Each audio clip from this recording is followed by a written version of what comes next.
Well, it's official. The UK is out of the EU customs union and single market, and all eyes are now on the new customs border. With crossing procedures now in place, will truckers face long lines, slowing deliveries, or will traffic flow smoothly? Both sides are watching closely.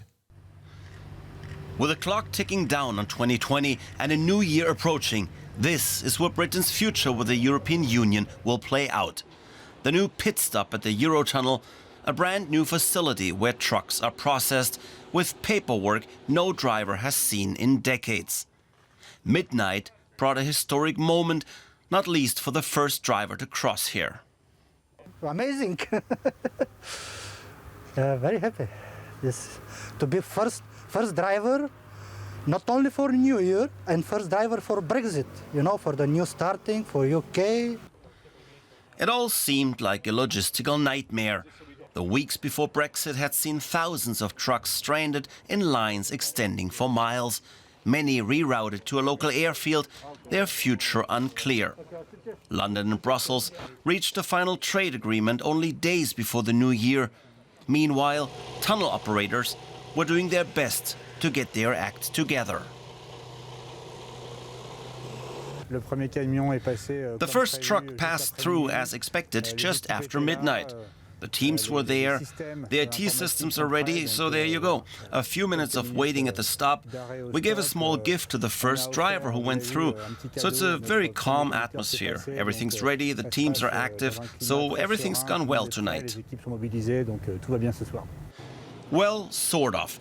It seems not everyone was ready for the change of pace, and the first shuttle through the tunnel made it to Calais on the French side of the channel with only 17 trucks on board. That's half the usual capacity. All right, and for more on this, I'm joined by my colleague Rob Watts here in studio. Rob, hello.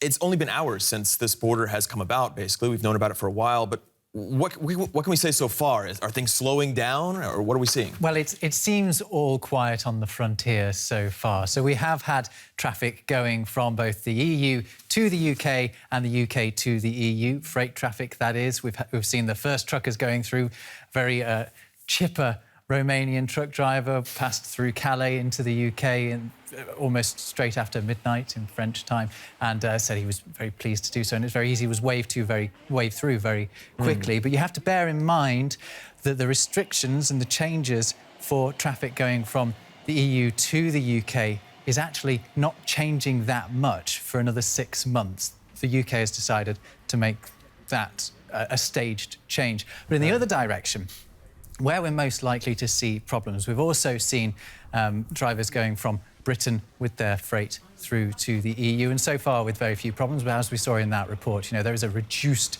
number. I suppose it's either through luck or design, but fortunately, this does come out on New Year's Day, which is a day off in the UK, and straight before a weekend, which means we're not going to see full business travel until next week or even the weeks after that as we ramp up into the new year. And once we get to that point, we do see that full business travel and say there are lines. Remind us again, what are the stakes for businesses that depend on those shipments coming through at a timely rate?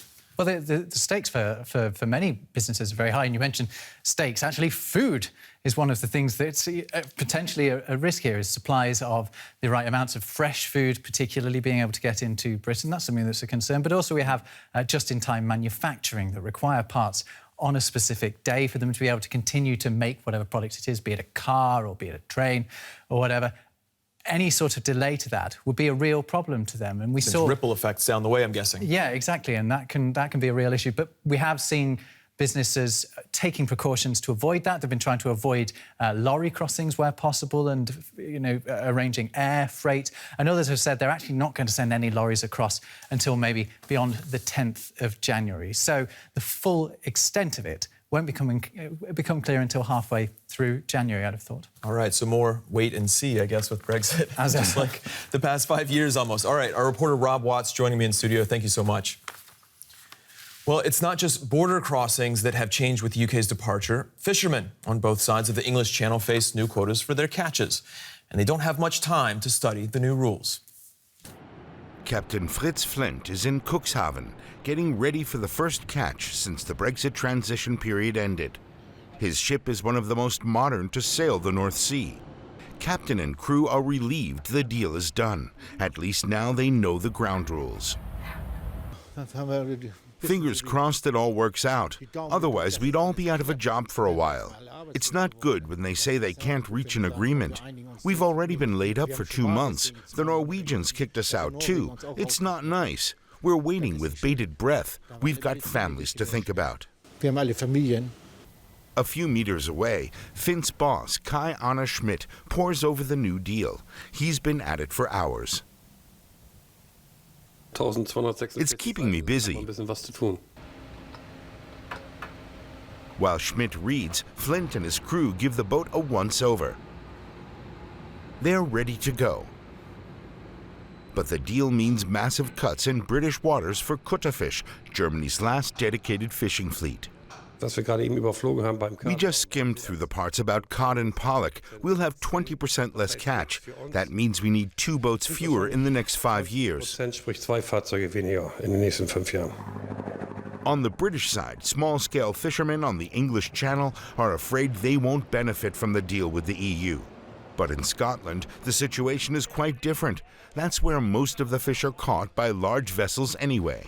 And that's where the British profit the most from the quota increase. Cast off in Cuxhaven, the Iris makes its way through the North Sea, on course for Norwegian waters.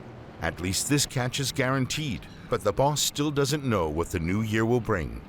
On January 1st, we don't know who's allowed in Norwegian waters. Norway said as long as the UK and EU haven't reached an agreement, no one's allowed in.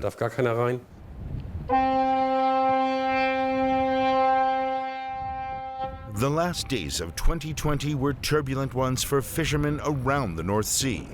And despite the Brexit deal, there's no promise that the waters will be any calmer for Europe's fishermen in 2021.